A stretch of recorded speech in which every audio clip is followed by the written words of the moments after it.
ശുശ്രൂഷയിലായിരുന്നു. हम प्रभु बोझ के संदर्भ में इसे इकाई में पहले थे.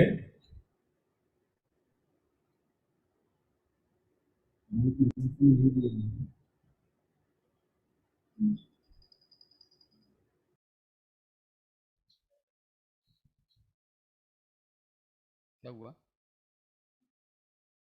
अभी 15 मिनट की बात है, बाद में जाओ. Now it is fine, Pastor. आराम से ध्यान से, ठीक है, कोई दिक्कत नहीं. നാം അല്പസമയത്തേക്ക് പഠിച്ചുകൊണ്ട് വന്നിരുന്ന സാങ്ക്ടിഫിക്കേഷൻ ഓഫ് ദ സാങ്ക്ടിഫൈഡ് എന്ന വിഷയത്തിലേക്ക് പോവുകയാണ്. दोष मुक्त लोगों की पवित्रीकरण के संबंध में उस विषय में हम सीख रहे थे. കഴിഞ്ഞ ദിവസങ്ങളിൽ നമ്മൾ പഠിച്ചുകൊണ്ടിരുന്നത് നമ്മുടെ വിശുദ്ധീകരണത്തിൽ നമ്മുടെ പങ്ക് എന്നതായിരുന്നു. पिछले हफ्ते से हम सीख रहे हैं कि हमारे पवित्रीकरण के विषय में हमारा जिम्मेदारी क्या है. ഇന്ന് നിങ്ങളുമായിട്ട് ഞാൻ പങ്കുവയ്ക്കുവാൻ ആഗ്രഹിക്കുന്നത്, അടുത്ത ചില ദിവസങ്ങളിലേക്ക് നാം പങ്കുവയ്ക്കുന്നത് ദ റിസൾട്ട് ഓഫ് സാങ്ക്ടിഫിക്കേഷൻ, വിശുദ്ധീകരണത്തിന്റെ ഫലം എന്ത് എന്നുള്ളതാണ്. आज और आगे के दिनों में हम सीखेंगे कि पवित्रीकरण का जो है उसका रिजल्ट क्या होता है करके हमारे जीवन में. फल क्या है, നതീജ क्या है. വിശുദ്ധീകരണത്തിന്റെ കുറേയേറെ ഫലങ്ങളുണ്ട്. पवित्रीकरण का कई नतीजे हमारे जीवन में देखे जा सकते हैं. അതിൽ ഏറ്റവും വലിയ വിശുദ്ധീകരണത്തിന്റെ ഏറ്റവും വലിയ ഫലം എന്താണ്? और उसमें से जो नतीजों में से सबसे खास नतीजा क्या होता है? പെട്ടെന്ന് വേഗത്തിൽ.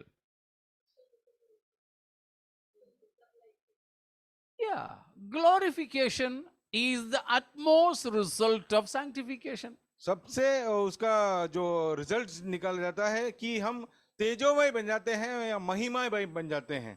വിശുദ്ധീകരണം എന്താണെന്ന് നമ്മൾ വളരെ ലളിതമായ അർത്ഥത്തിൽ ഒന്ന് നിർവചിച്ചത് ഓർക്കുന്നുണ്ടായിരിക്കുമല്ലോ. आप लोग सैंक्टिफिकेशन या पवित्रीकरण क्या होता है ये संक्षिप्त में आप लोग ने सुन रखा है. നമ്മൾ കണ്ടത് അനുദിന ജീവിതത്തിൽ ക്രിസ്താനുരൂപരായി തീരുന്ന പ്രക്രിയ. हर एक दिन के दिनचर्या में हम जो है परमेश्वर के स्वरूप में बन जाते हैं धीरे धीरे कर कर. യേശുവിന്റെ സ്വരൂപത്തോട് അനുരൂപരാകുന്ന പ്രക്രിയയാണ് വിശുദ്ധീകരണം.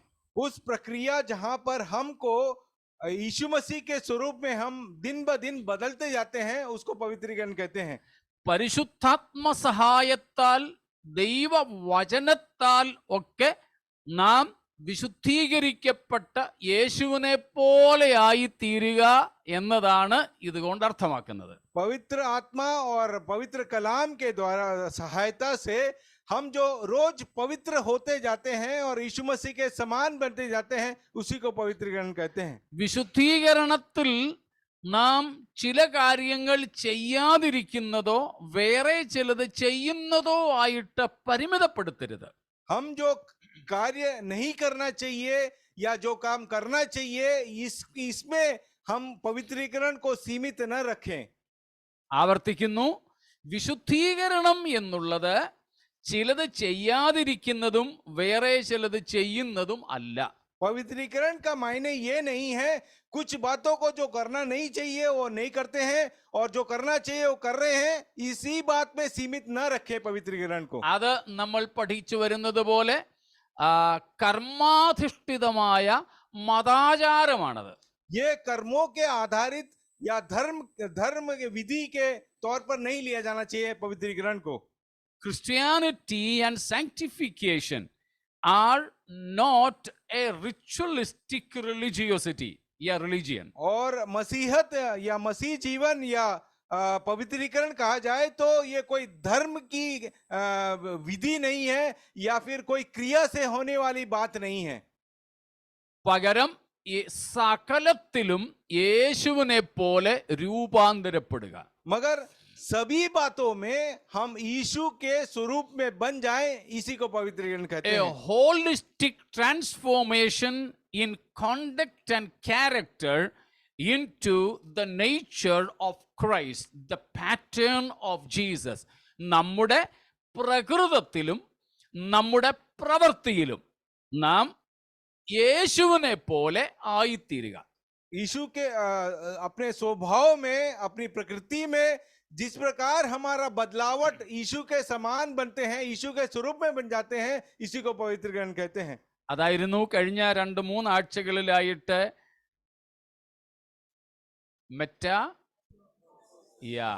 രൂപാന്തരം, ട്രാൻസ്ഫോർമേഷൻ എന്ന കാര്യം പഠിച്ചുകൊണ്ടിരുന്നത്. और यही बात हम लोग 2-3 हफ्ते से सीख रहे थे, परिवर्तन होना या मेटाफोरोसिस होना हमारे जीवन में। സ്തോത്രം. ഒരു ചിത്രശലഭത്തിന്റെ രൂപീകരണം പോലെ जैसे एक बटरफ्लाई, जो खूबसूरत बटरफ्लाई उत्पन्न होता है, वैसे ही हम में परिवर्तन होना चाहिए। അതിനുവേണ്ടിയാണ് രക്ഷിക്കപ്പെട്ടും സ്നാനപ്പെട്ടും കഴിഞ്ഞും നമുക്ക് ആയുസ് നീട്ടി ഈ ഭൂമിയിൽ വെച്ചേക്കുന്നത്. इसीलिए परमेश्वर ने हमें आयु हमारी बढ़ाकर, जो जो उद्धार पाकर, बपतिस्मा स्वीकार कर, पवित्रीकरण से जरिए से हम गुजरते हैं। അല്ലായിരുന്നെങ്കിൽ സ്നാനം കഴിഞ്ഞ് വെള്ളത്തിൽ നിന്ന് പൊങ്ങുമ്പം ആ പൊങ്ങൽ അങ്ങ് പോയനെയായിരുന്നു. अगर वैसा नहीं होता तो बपतिस्मा के पानी से निकलते ही हम सीधे स्वर्ग में लिए जाते थे। പക്ഷേ നമ്മളെ പിന്നെയും ഇവിടെയാ വെച്ചേക്കുന്നത്. मगर बपतिस्मा के बावजूद हमको यहीं पर परमेश्वर ने ठहराया है। എന്തിനു വേണ്ടിയാ? वो किसके लिए ठहराया है? യേശുവിനെ പോലെ ആകാൻ. ताकि हम यीशु के स्वरूप में बन जाए। എന്തിലെല്ലാം?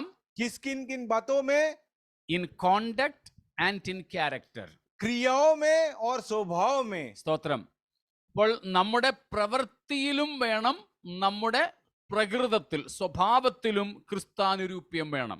पर हमारे कार्य में भी और क्रियाओं में भी और हमारे भीतरी स्वभाव में भी हम यीशु के समान बन जाए। എ ട്രാൻസ്ഫോർമേഷൻ ഫ്രം വിതിൻ, അകത്തു നിന്നൊരു രൂപാന്തരം. एक भीतर से होने वाला परिवर्तन परमेश्वर चाहते हैं हमसे। സ്തോത്രം. അങ്ങനെ നാം സകലത്തിലും യേശുവിനെ പോലെ ആകുക. और उस प्रकार हम यीशु के समान बन जाएंगे। അങ്ങനെ യേശുവിനെ പോലെ ആകുന്ന പ്രക്രിയയാണല്ലോ വിശുദ്ധീകരണം. और उस प्रकार यीशु के स्वरूप में अपने आप को ढा लेना, उसी को पवित्रीकरण कहते हैं। അതിന്റെ അന്തം എന്താണ്? उसका अंत क्या होता है पवित्रीकरण का? Ultimate end of sanctification. पवित्रीकरण का आखिरी स्थान कौन सा होता है?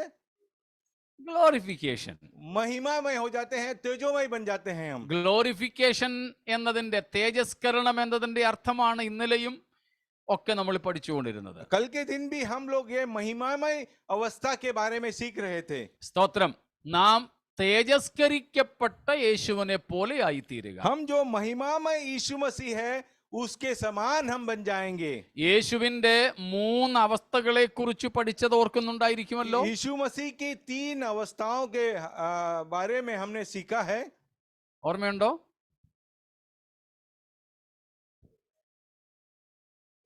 ബെൻസി, കൃപ,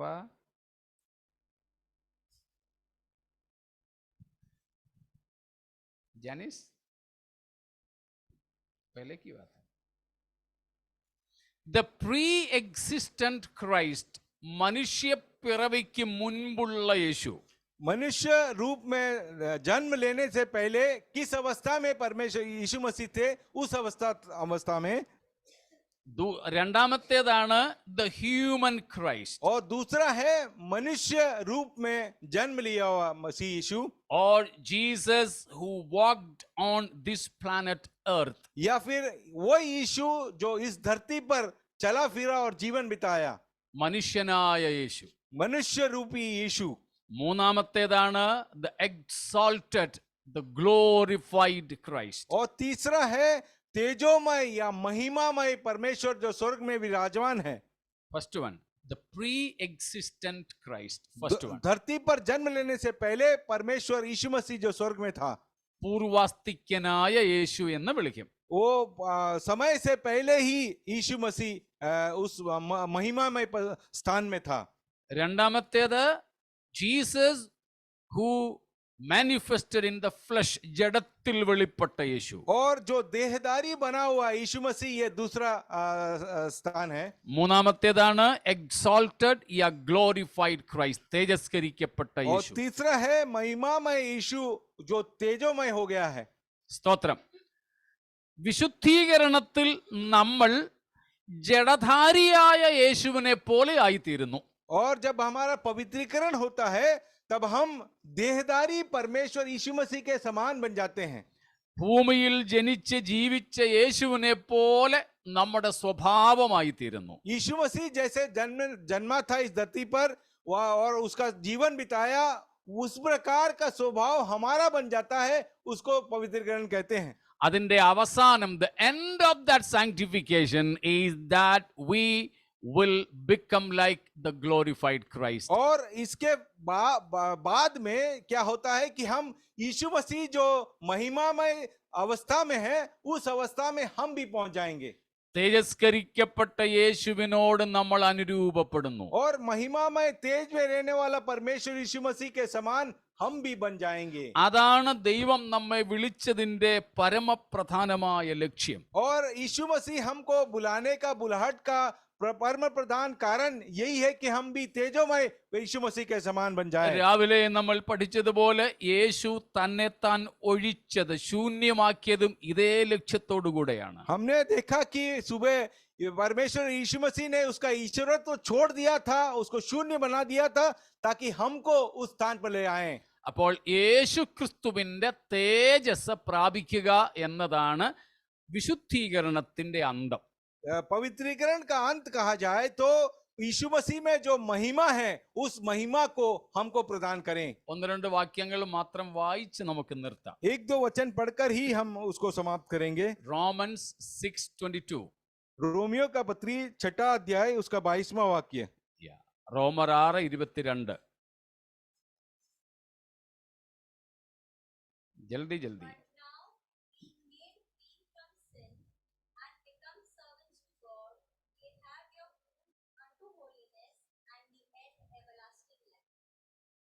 Now we have our root unto holiness, and the end of holiness is everlasting life. വിശുദ്ധീകരണത്തിന്റെ അന്തം നിത്യ ജീവൻ എന്ന് നാം അവിടെ കാണുന്നു. वहां पर देखते हैं कि पवित्रीकरण का आखिरी स्तर जो होता है, वो हमको अनंत जीवन प्रदान करता है. അനന്ത ജീവൻ അഥവാ നിത്യജീവൻ എന്നത് നമ്മൾ പഠിച്ചിട്ടുണ്ട്. ദൈവത്തിന്റെ അതേ ജീവനിൽ നമുക്ക് ലഭിക്കുന്ന പങ്കാളിത്വമാണ്. वो शाश्वत जीवन कहा जाए तो परमेश्वर का जीवन हमको वो शाश्वत जीवन खुद का प्रदान करना. ദൈവത്തിന്റെ ജീവനിലേക്ക് നമ്മളും അങ്ങ് കയറി ചെല്ലുകയാണ്. परमेश्वर के जीवन में हम भी वहां प्रवेश कर जाते हैं. ദൈവത്തിന്റെ അതേ ജീവനിലേക്ക് ദൈവം നമ്മെ കൈക്കൊള്ളുകയാണ്. परमेश्वर के जीवन में यीशु मसीह हमको भी स्वीकार लेते हैं. സ്തോത്രം. ദൈവത്തിന്റെ അതേ ജീവനാണ് നമുക്ക് ലഭിക്കാൻ പോകുന്ന നിത്യജീവൻ. यीशु मसीह का जीवन हमको प्रदान करने वाला है, वही उसी को शाश्वत जीवन कहते हैं. സ്തോത്രം. റോമർ 8:29. रोमियो 8 का 29. 8:29.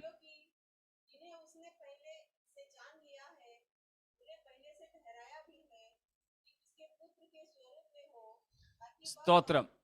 ഉസ്കെ പുത്ര കി സ്വരൂപ് മേ ഹോ, അവന്റെ അല്ലെങ്കിൽ ദൈവത്തിന്റെ പുത്രനായ യേശു ക്രിസ്തുവിന്റെ സ്വരൂപത്തോട് അനുരൂപപ്പെടുവാൻ കർത്താവ് നമ്മെ വിളിച്ചിരിക്കുന്നു. परमेश्वर ने हमको इसलिए बुलाकर अलग किया है ताकि उसके एकलौते पुत्र यीशु मसीह के प्रतिरूप में हमको भी बनाया जाए.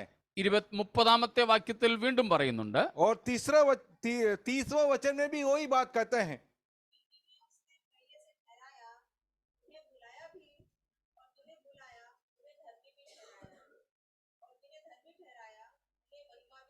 ഉനെ മഹിമാഭീതി, നീതീകരിച്ചവരെ സ്തോത്രം തേജസ്കരിച്ചുമിരിക്കുന്നു. जिसे धर्मी ठहराया उसमें महिमा भर भी दिया उसने. സ്തോത്രം. അപ്പോൾ ഇതാണ് വിശുദ്ധീകരണത്തിന്റെ ആത്യന്തികമായ അന്തം. എന്തേ? സ്തോത്രം. തേജസ്കരണം.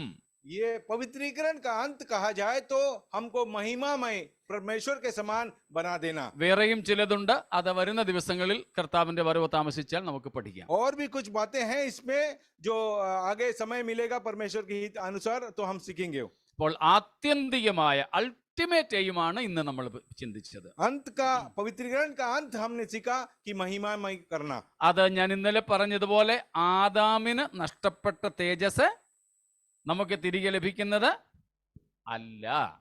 जो महिमा आदम पाप करने से पहले था वो महिमा को पाने का नहीं है उद्देश्य। സ്തോത്രം.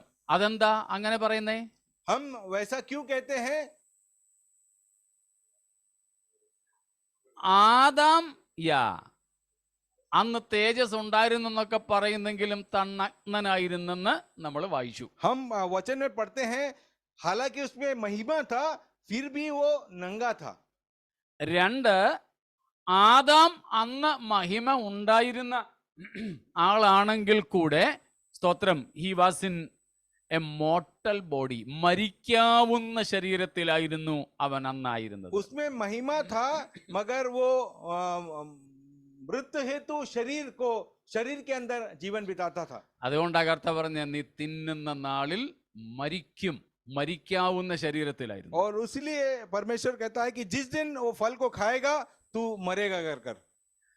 ആദാം അന്നായിരുന്നത് പെക്കബിൾ ബോഡിയിലായിരുന്നു, വീഴ്ച ഭവിക്കാമായിരുന്ന അവസ്ഥയിലായിരുന്നു. एक नाशवान शरीर में आदम उस समय में था। He was in peccability. वो एक नाशवान शरीर में रहता था। പാപം ചെയ്യാൻ കഴിയുന്ന ശരീരത്തിലും അവസ്ഥയിലുമായിരുന്നു അവൻ. वो पाप करने की अवस्था वाला एक शरीर में वास करता था। എന്നാൽ നമുക്കിനി ലഭിപ്പാൻ പോകുന്ന മഹത്വ ശരീരമോ? मगर हम जो पाने वाले हैं महिमामय शरीर वो किस प्रकार का है? പെക്കബിൾ ഓർ ഇംപെക്കബിൾ? वो पाप करने लायक है या पाप रहित रहेगा? പാപം ചെയ്യാൻ ഒക്കാത്ത वो ശരീരമാണ്. कभी पाप नहीं कर सकता है, वैसा एक शरीर को पाएंगे हम। Mortal or immortal? ദ്രവത്വമുള്ളതോ അദ്രവത്വമുള്ളതോ? ഇമ്മോർട്ടൽ, അദ്രവത്വമുള്ളത്. Hallelujah. Praise the Lord. Corruptible or incorruptible? जो पाप कर सके या न कर सके, ഇൻകറപ്റ്റിബിൾ. जो पाप न कर सके शरीर को പക്ഷേ पाएंगे। ആദാം ആയിരുന്ന ഏതെനിലെ അവസ്ഥ എന്ന് പറയുന്നത് ദ്രവത്വമുള്ള മർത്യമായ പാപം ചെയ്യാൻ സാധിക്കുമായിരുന്ന ശരീരമായിരുന്നു. मगर आदम महिमा के बावजूद वो शरीर में था जो शरीर मृत्यु को पा सकता था और जो शरीर पाप कर सकता था। എന്നാൽ നമുക്കിനി ലഭിപ്പാൻ പോകുന്നത് ഇത് മൂന്നും ഇല്ലാത്ത ശരീരമാണ്. मगर हम जो महिमामय शरीर पाने वाले हैं ये तीनों स्वभाव को नहीं रहेंगे हमारे इसके अंदर। എന്തൊക്കെ? वो क्या क्या है? മരിക്കാത്ത ശരീരം, वो मरेंगे नहीं, ദ്രവിക്കാത്ത അഴുകാത്ത ഡീക്കേ ആകാത്ത वो ശരീരം. सड़ेगा नहीं उनका शरीर मरने के पश्चात। സ്തോത്രം. നോട്ട് എ ഫിസിക്കൽ ബോഡി, ഭൗതിക ശരീരമല്ല നമുക്ക് ലഭിപ്പാൻ പോകുന്നത്. हमको एक आत्मिक शरीर स्पिरिचुअल बॉडी मिलने वाला है। പക്ഷേ ആദാമിൻ്റെതോ मगर आदम का शरीर किस प्रकार का था? നാച്ചുറൽ ഓർ ഫിസിക്കൽ ബോഡി, और മെയ്ഡ് उनका- അപ്പ് ഓഫ് മഡ്. उनका तो नेचुरल बॉडी था, प्राकृतिक बॉडी था। അദം കാ മതലബ്, ആദം എന്ന് പറഞ്ഞാൽ അർത്ഥം എന്താ? अदम का मतलब क्या है? Taken out of the ground. मतलब जिसको मिट्टी से निकाल दिया था। സ്തോത്രം. എന്നാൽ നമുക്ക് ലഭിപ്പാൻ പോകുന്നത് മണ്ണുകൊണ്ടുള്ള ശരീരം അല്ല. मगर हमारा हम जो शरीर पाने वाले हैं वो मिट्टी से बना हुआ शरीर नहीं रहेगा। നാലാമത്തെ പ്രത്യേകതയാണ് ഇംപെക്കബിൾ ബോഡി. നമുക്ക് പാപം ചെയ്യാൻ കഴിയാത്ത അവസ്ഥയിലായിരിക്കും. और चौथा अवस्था है कि हमारा शरीर से हम पाप कर ही नहीं पाएंगे। ഹല്ലേലൂയ. സ്തോത്രം. മനസ്സിലാവുന്നുണ്ടോ? आप लोग समझ रहे हैं ना? അഞ്ചാമത്തേത് same as that of the resurrected glorified Messiah. നമുക്ക് ലഭിപ്പാൻ പോകുന്ന ശരീരത്തിന്റെ അഞ്ചാമത്തെ വിശേഷതയാണ് സ്തോത്രം, ഉയർത്തെഴുന്നേറ്റ തേജസ്കരിക്കപ്പെട്ട യേശുക്രിസ്തുവിന്റെ അതേ ശരീരം. जो हमारा शरीर के पांचवा गुण के होगा ऐसा होगा जो पुनरुत्थान को पाया महिमामय परमेश्वर जो स्वर्ग में चला गया उसी के समान का शरीर हमको भी प्राप्त होगा। ആറാമത്തെ വിശേഷത, ആദാമിന് രാത്രി വിശ്രമിക്കണമായിരുന്നു. പക്ഷേ നമുക്ക് കിട്ടാൻ പോകുന്ന ശരീരം രാത്രി വിശ്രമിക്കേണ്ട ദേഹമാണോ? और हमारे पाया जाने वाला शरीर का छठा खूबी यह है कि आदम को रात को नींद आता था थकावट के वजह से, हमको आगे के समय में थकावट होगा, नींद आएगा, ऐसा शरीर मिलेगा क्या? नहीं। ഹല്ലേലൂയ. അതുകൊണ്ടാണ് ഏദനിൽ പോലും രാത്രിയും പകലും ഉണ്ടായിരുന്നു. इसीलिए एदन के बगीचे में दिन और रात हुआ करता था. Pre fall state of man, മനുഷ്യൻ പാപം ചെയ്യുന്നതിന് മുമ്പും രാത്രി ഉണ്ടായിരുന്നു, ഉറങ്ങാനായിരുന്നു, നൈറ്റ് ഡ്യൂട്ടി ഒന്നും ഇല്ലായിരുന്നു. और पाप करने से पहले आदम और हवा जो है दिन और रात हुआ करता था. उनको नाइट ड्यूटी करने के लिए नहीं, बल्कि आराम करने सोने के लिए हुआ करता था रात. അതായത് രാത്രി വിശ്രമിക്കേണ്ട ദേഹമായിരുന്നു അത്. क्योंकि उनका शरीर जो है रात को आराम करने लायक वैसा शरीर बना था. പക്ഷേ നമുക്ക് ലഭിപ്പാൻ പോകുന്ന ശരീരം അങ്ങനെയുള്ളതല്ല. मगर हम जो शरीर को पाएंगे हम वैसा शरीर नहीं रहेगा. നിത്യതയിൽ രാത്രി ഉണ്ടോ? സ്തോത്രം, ഇല്ല. अनंत जीवन में रात का समय नहीं होगा. എന്തുകൊണ്ടാ? क्यों? No need of taking rest. നമുക്ക് വിശ്രമിക്കേണ്ട ആവശ്യമില്ല. क्योंकि हमको आराम की आवश्यकता ही नहीं रहेगी. സ്തോത്രം. ഉറങ്ങേണ്ട ആവശ്യമില്ല, വിശ്രമിക്കേണ്ട ആവശ്യമില്ല. निद्रा की अवस्था नहीं, आराम की आवश्यकता नहीं है. സ്തോത്രം. അത് ആവശ്യമില്ലാത്ത ഒരു ദേഹമാണ് നമുക്ക് ലഭിക്കാൻ പോകുന്നത്. അതാണ് നമുക്ക് കിട്ടുന്ന ശരീരത്തിന്റെ ആറാമത്തെ പ്രത്യേകത. और हम जो शरीर को पाएंगे वो शरीर का खूबी यही है कि हमको नींद भी नहीं आएगा, हमको आराम की आवश्यकता नहीं है. സ്തോത്രം.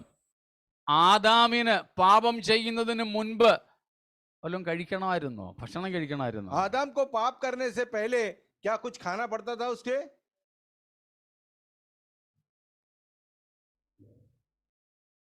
पाप करने से पहले आदम क्या खाना खाता था या नहीं? खाना था कि नहीं? കഴിക്കണമായിരുന്നു. उसे खाना पड़ता था. ഇന്നത്തെ പോലെ എന്താണ് പറയുന്നത്, അന്ന് കഴിച്ചിട്ടുണ്ടെന്ന് ഡ്രൈ ഫ്രൂട്ട്സ് ആയിരുന്നേ ഉള്ളൂ. शायद वो जमाने में वो ड्राई फ्रूट्स खाता होगा. ആ പക്ഷേ അന്ന് ആദമിന്റെ ശരീരം ആഹാരം കഴിക്കേണ്ട ദേഹമായിരുന്നു. आदम पाप करने से पहले वो शरीर था जिसमें पाप खाना जरूरी था. എന്നാൽ ഇനിയും നമുക്ക് ലഭിക്കാൻ പോകുന്ന ശരീരം ആഹാരം കഴിക്കേണ്ട ശരീരമാണോ? मगर हम जो शरीर को पाने वाले हैं उस शरीर में भोजन की आवश्यकता रहेगी क्या? नहीं. ഇല്ല. नहीं. നമുക്ക് ഭക്ഷിക്കാൻ പറ്റും, हम खा सकेंगे, പക്ഷേ കഴിക്കേണ്ട ആവശ്യം ഇല്ല. हम खा सकेंगे मगर हमको खाने की आवश्यकता नहीं रहेगी. സ്തോത്രം. ഇങ്ങനെയുള്ള ഒരു ശരീരമാണ് വിശുദ്ധീകരണത്തിന്റെ അന്തമായി നമുക്ക് ലഭിക്കാൻ പോകുന്ന തേജസ്സിന്റെ ശരീരം. इन सारे गुणों वाला एक शरीर को हम पवित्रीकरण के अंत में हम पाने वाले हैं. ഹല്ലേലൂയ. അന്ന് സ്തോത്രം ഞാനും യേശുവും കൂടെ, ഇന്ന് ഞാനും അലക്സ് ബ്രദർ നിൽക്കുന്ന പോലെ ഇങ്ങനെ നിൽക്കാന്നിരിക്കട്ടെ.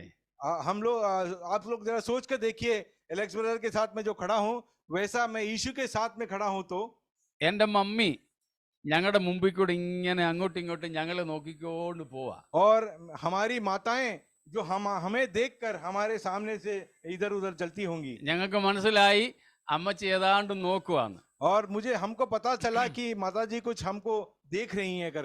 അതുകൊണ്ട് ഞങ്ങൾ ചോദിച്ചു, അമ്മച്ചി എന്തുവാ, ആരെങ്കിലും അന്വേഷിക്കുകയാണോ? तो हमने पूछा, माताजी क्या किसी को ढूंढ रही हैं क्या आप? അപ്പൊ അമ്മച്ചി ഇച്ചിരി നാണിച്ച് വന്നിട്ട് പറയും, ആന്നു ഞാൻ എൻ്റെ മോന് വിയോ വർഗീസിനെ നോക്കുമായിരുന്നു. और माताजी इस प्रकार कहेंगी, माताजी इस प्रकार कहेंगी, मुझे एक शक था, मैं मेरे बेटे वियो वर्गीस को ढूंढ रही हूं कर. നിങ്ങൾ രണ്ടുപേരും ഒരുപോലെ ഇരിക്കുന്നതുകൊണ്ട് എനിക്കൊരു സംശയം. मुझे मेरे मन में थोड़ा सा शक हुआ क्योंकि परमेश्वर आप भी और वियो वर्गीस दोनों एक समान दिखते हैं. इसके लिए പറഞ്ഞതിന്റെ സാരം നമുക്ക് തിരിച്ചറിയാനൊക്കെ പറ്റും, കുഴപ്പമൊന്നും ഉണ്ടാകത്തില്ല അവിടെ. പക്ഷെ ഒന്ന് മനസ്സിലാക്കാൻ വേണ്ടി പറഞ്ഞതാ, നമ്മൾ യേശുവിനെ പോലെ ഇരിക്കുമെന്ന്. हम तो वहां पर भेद एक दूसरे का जान लेंगे, मगर आप लोगों को समझाने के लिए बताता हूं कि हम यीशु के समान बन जाएंगे. ആ ശരീരമാണ്, ആ തേജസ്സിന്റെ അനുഭവമാണ് വിശുദ്ധീകരണത്തിന്റെ അവസാനമായി നമുക്ക് ലഭിക്കാൻ उस പോകുന്നത്. तेजोमय शरीर को पाने की अवस्था है अपना पवित्रीकरण का आखिरी लेवल. അതിനായിരുന്നു കർത്താവായ യേശു ക്രൂശിൽ മരിച്ചത്. उसी के लिए परमेश्वर सूली पर चढ़ गया. ആ തേജസ് നമ്മെ ഉടുപ്പിക്കാനാ അവൻ തേജസ് ഉരിഞ്ഞു വെച്ചത്. और उसका महिमामय वस्त्र को पहनाने के लिए उसका महिमामय वस्त्र को उसने निकाल दिया। നമ്മെ തന്നെ പോലെ രൂപാന്തരപ്പെടുത്താനാ താൻ നമ്മെ പോലെ രൂപാന്തരപ്പെട്ടു വന്നത്. हमको यीशु के समान बनाने के लिए वो मनुष्य रूप धारण कर कर इस धरती पर आया। അതുകൊണ്ട് ആ കർത്താവിനെ ധ്യാനിച്ച് യേശുവിനോടുള്ള ലോയൽറ്റി വിധേയത്വത്തിൽ വിശുദ്ധരായി നമുക്ക് ജീവിക്കാം. इसीलिए परमेश्वर के प्रति हमारा कामना रखते हुए अपने आप को पवित्र जीवन में बिताएं। ഹല്ലേലൂയ. വിശുദ്ധീകരണത്തിന്റെ അന്തമായ തേജസ്കരണം പ്രാപിച്ച് ക്രിസ്തുവിനരുവരായി തീരുവാൻ ഈ വചനങ്ങളാൽ ദൈവം നമ്മെ ഏവരെയും हम അനുഗ്രഹിക്കുമാറാകട്ടെ. पवित्रीकरण के द्वारा यीशु मसीह के समान एक शरीर को पाने की कामना रखते हुए आशा के साथ हम अपवित्रता के साथ जीवन बिताएं। हालेलुया. Praise God. भाइयों में से एक जन प्रार्थना में अगुवाई कीजिएगा.